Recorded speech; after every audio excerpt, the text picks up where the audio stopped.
God greetings. I may welcome you again. This is HULDA OFFENBAUER. Give the devil no room. These are 5 words with an extremely deep meaning. What does it mean for us, especially today in our time? I would like to look at this together with you here today. It says in Ephesians 4:24, give no room to the devil. What does that mean? Give room to the devil. It means don't give the devil an opportunity. Don't give the devil an opportunity to make mischief. Don't give him any attention, any mindfulness. Ignore him, even laugh at him. That's when he gets most annoyed, you know. When I give space to the devil and direct my attention to him, I'm putting something in here, namely my energy. My senses are then fixed on something that is not good for me. But if I ignore it, don't let it get to me at all. Don't give it any space. Then it bounces off, then it has no effect. This word mindfulness, if we pick it apart a little bit, there's a lot in it. Being mindful, paying attention. But whom am I paying attention to? What does the Bible say? Take heed to yourself and to doctrine, and persevere in these things, for if you do this, you will save both yourself and those who hear you. Here we have the clue to what we should pay attention to, namely to ourselves. What does that mean, to ourselves? Watching ourselves. What do I occupy myself with all day? What am I giving space to inside myself right now? What am I thinking about right now? Where are my thoughts? Where is my inner world? This is this introspection, self-reflection. Pay attention to yourself and the teaching. What teaching do we have? We have the teaching of Jesus Christ. We should pay attention to this teaching, and if we occupy ourselves with this teaching of Jesus Christ and pay attention to ourselves, then there is no room left for the devil anyway. Then we are filled with what is right anyway. See, and there is a promise with it. If we do this, we will save ourselves and also those who hear us. Those who hear the teaching of Jesus Christ and these very things. And what does giving space mean? To give space means to treat something with high priority, to deal with a thing extensively, to give great importance to a thing and to occupy oneself with it.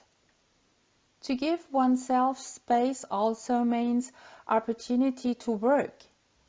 And now we have to think, to whom do I give space within myself?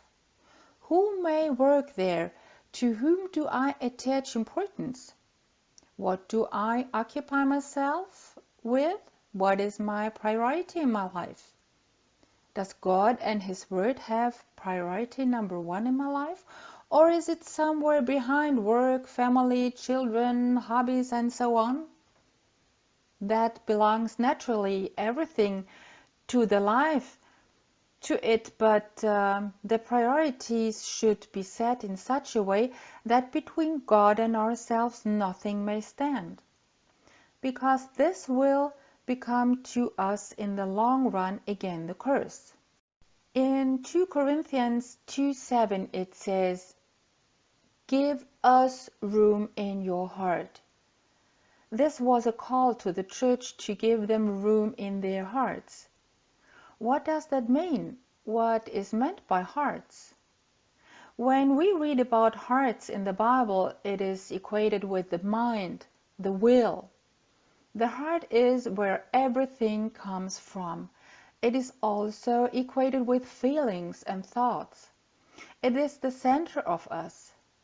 There we are to give room to the apostles, to the teaching of Jesus Christ, to these things. The New Geneva translates it like this: open your hearts to us. Hope for All translates, trust us. Trust me also, and here I say in addition, test it. Please check it. Don't take it that way, because the moment you check it, your attention, your attentiveness, your whole being is in here again. And there, what I deal with, where my attention and my mindfulness are, what I give space to, that can then work.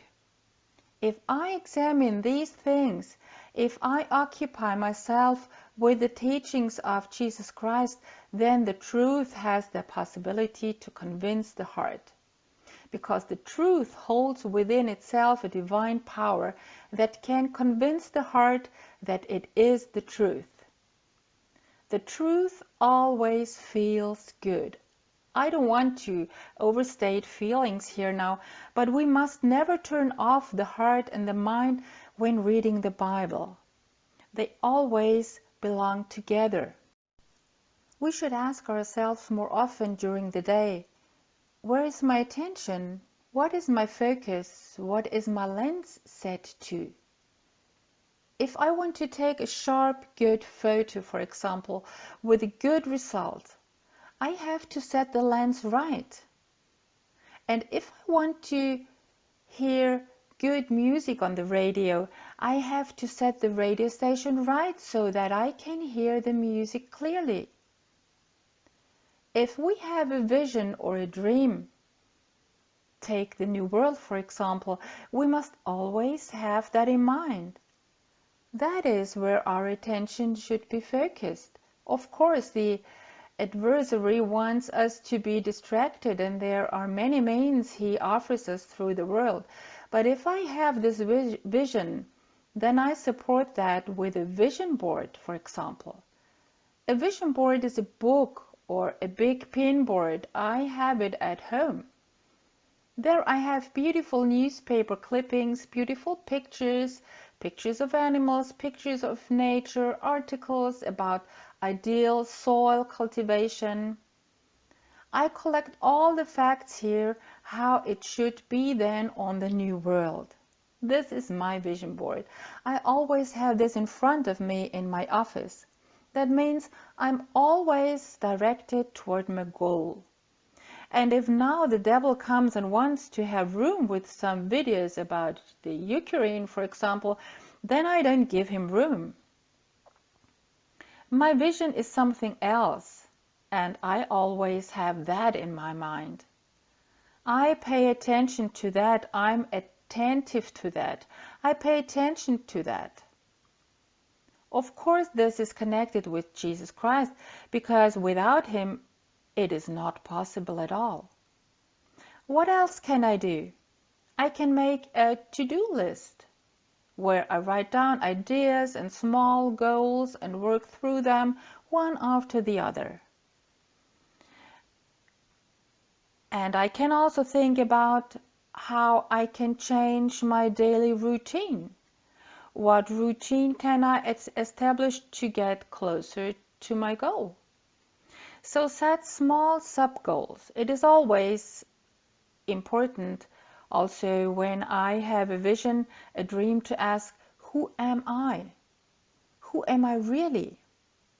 Here I may always hold before eyes, I am a child of God. I'm a loved daughter of God. And if I live out this self-worth, then the devil finds no space in me. What I still do to treat my vision mindfully is I do forest diving, running or walking. We can also listen to an inspiring podcast or videos, for example, from this HULDA OFFENBAUER you know well. We can also simply do what we enjoy. One likes to cook, the other likes to do handicrafts or bake. In everything that brings us joy, that strengthens and nourishes us, we are motivated and inspired. It is very important that we do not lose this lightness in life, especially in this time now. And there is one more important factor I would like to share with you. Fasting, especially media fasting. A conscious turning away from stimulus overload. The goal is not to eliminate all my sensory impressions, but to reduce them in general and to choose the right ones that clarify and nourish my mind. And of course, we know what the best nourishment is. That are the teachings of Jesus Christ, the words of Jesus Christ. And all our relationships that we have through our computer and our cell phones, all the relationships that are not good for us, we should reduce or cancel them just to a few real relationships instead of the many virtual relationships. It is much more important to have and maintain real relationships. Everything else just takes away our time, because if we give the wrong space to it, in the evening we ask ourselves, what have I been doing? What relationships have I been nurturing? The most important relationship in this time, of course, is to hold on to the relationship with Jesus Christ. To be grounded in it, to stay in it, and to become stronger and stronger. We have such an exciting time right now. The most important thing today is to come to Jesus Christ, to accept Him, and to become strong in this relationship. And for this, I wish you, as always, God's richest blessings.